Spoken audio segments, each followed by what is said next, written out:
우리 옆에 있는 분과 인사할까요? 사랑합니다. 감사합니다.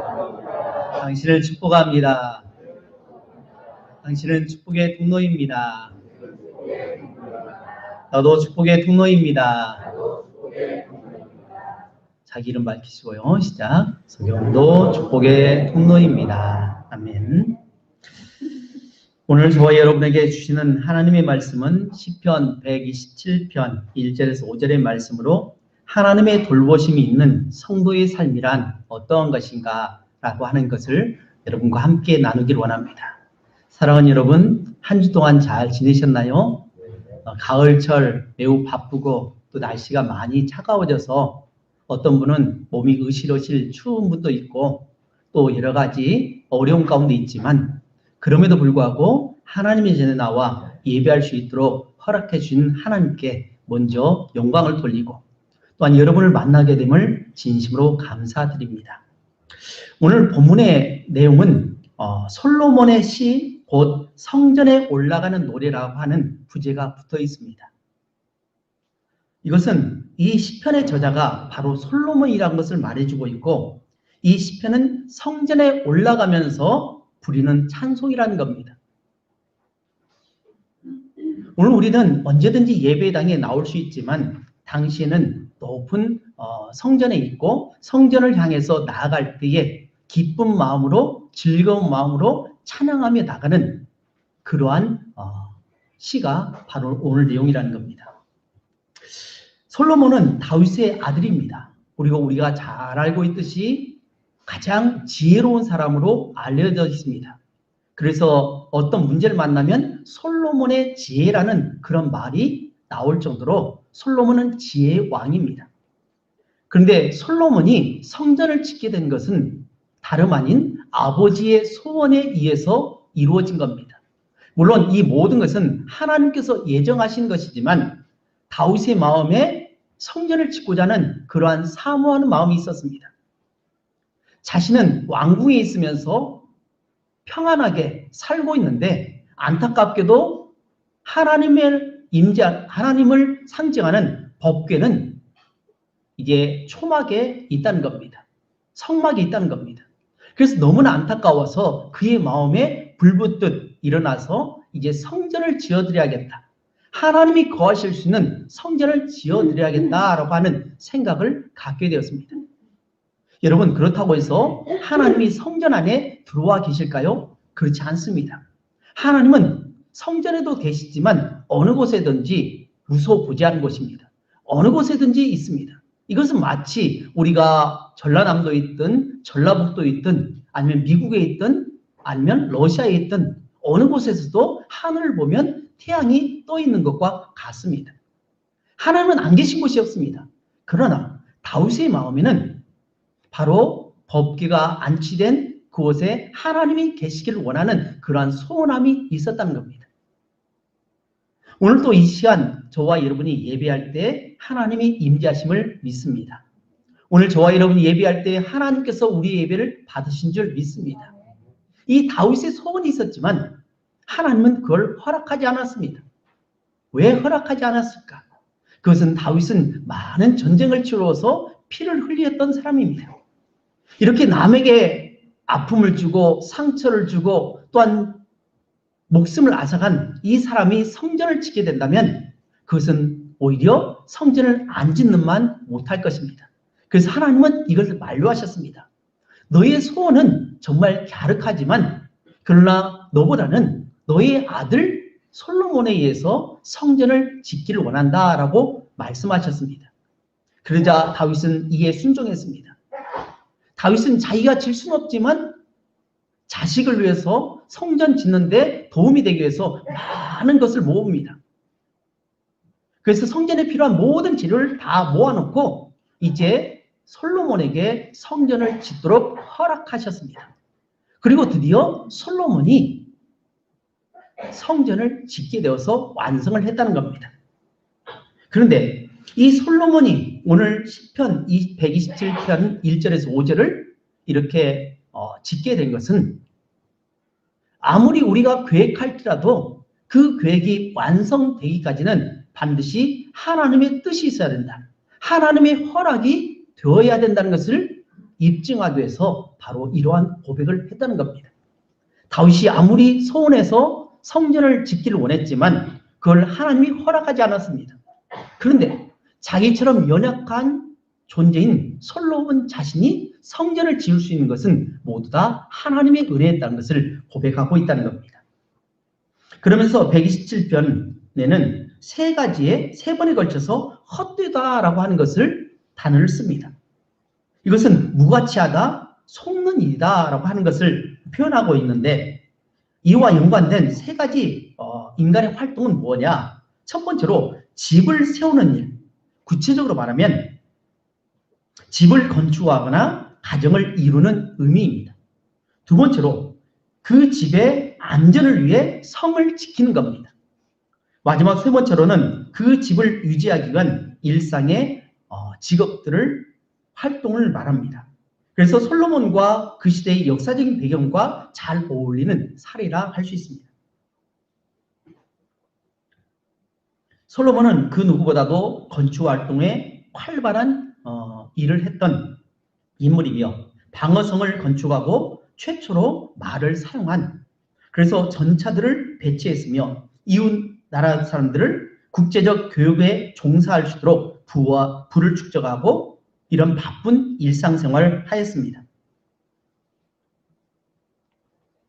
이러한 인간적인 사업과 그 활동에 누구보다도 앞장서고 경험했던 그리고 성공했던 솔로몬이지만 결국 하나님께서 허락하지 않으면 소용이 없다는 겁니다.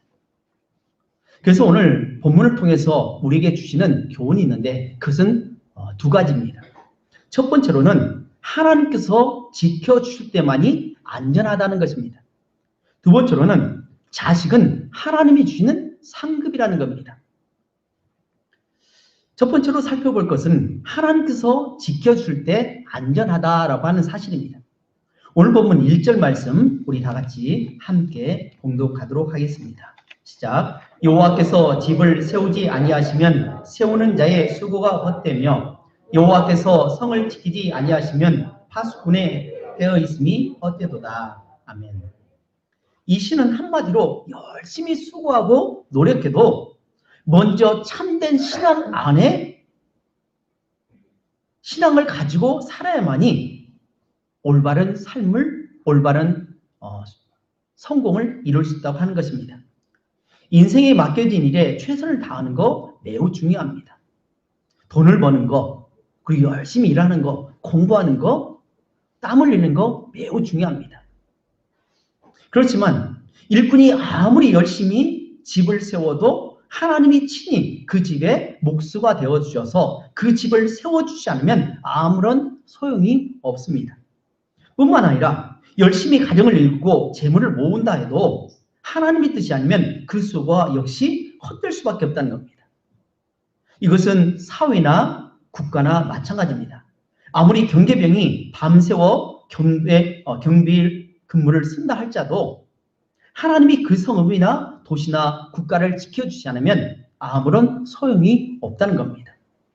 누가복음 10장 16절에서 21절에는 어리석은 부자가 비유로 나오고 있는데 한 부자가 있었습니다. 농사를 잘 지었습니다. 얼마나 농사가 잘 됐는지 한 해 동안 쌓아놓을 그러한 곡식이 넣을 수 있는 곡간이 차고 넘칩니다. 그래서 너무나 부족합니다. 안 되겠다 싶어서 이제 그 곡간을 다 헐어버립니다. 그리고 새로 이제 곡간을 짓게 됩니다. 근데 그러면서 그가 말하기를 이제 평생 행복하게 잘 먹고 잘 입고 잘 살아야겠다라고 그렇게 생각했다는 겁니다. 근데 그 밤에 하나님께서 나타나셔서 말씀합니다. 어리석은 농부야.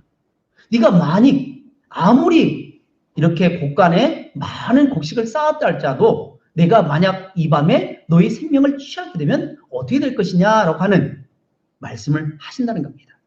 그렇습니다.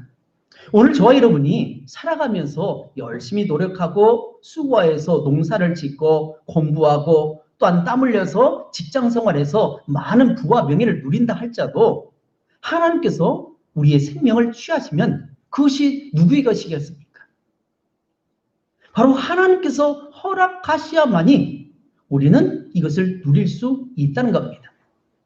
그래서 시편에는 바로 하나님 안에서 수고하는 것이 행복하다라는 것입니다. 전도수 기자는 헛되고 헛되며 헛되고 헛되니 모든 것이 헛되도다. 해 아래 있는 것이 모두 다 헛되다고 있습니다. 우리가 사랑하는 사람, 부자나 또 명예가 있는 사람이나 권력을 가진 사람이나 모두 다 헛된 인생을 살아갈 수밖에 없습니다. 그런데 하나님이 함께 하시면 하나님 안에서 살아가는 것은 이것은 헛된 일이 아니라 행복한 일이라는 것입니다. 두 번째로 살펴볼 것은 자식은 하나님의 상급이라는 것입니다. 오늘 본문 3절에서 5절 말씀 함께 공독하도록 하겠습니다. 시작. 보라, 자식들은 여호와의 기업이요 그의 상급이로다. 그의 젊은 자식은 장사의 수중의 화살 같으니 이것이 그의 화살통에 가득한 자는 복되도다.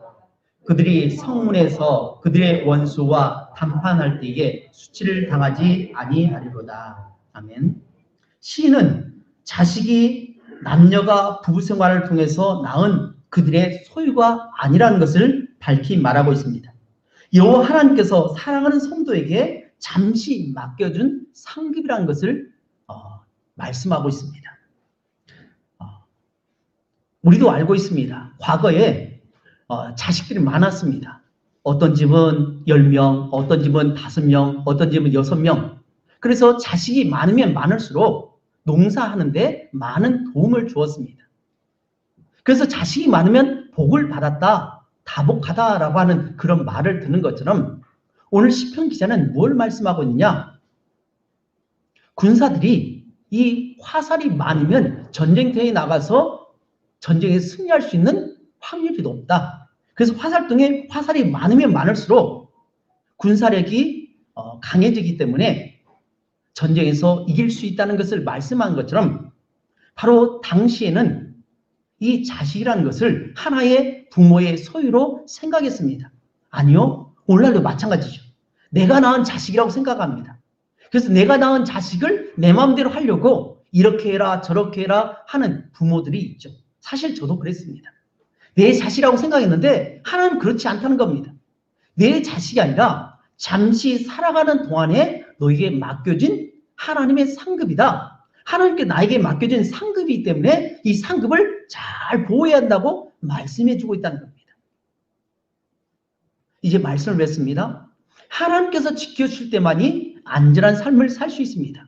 그러므로 여러분 하나님 안에서 믿음으로 사시기를 주님의 이름으로 축복합니다. 두 번째로는 내 자식이 나의 소유물이 아니라 하나님 주신 상급이기 때문에 하나님 맡겨준 상급을 잘 가르치고 양육하고 그들이 잘 성장할 수 있도록 도와주는 역할이 부모의 역할이고 할머니 할아버지의 역할이라는 겁니다. 그러므로 이 모든 사실을 알아갈 때에 우리가 하나님 안에서 복된 삶 살아갈 수 있습니다. 기도하겠습니다.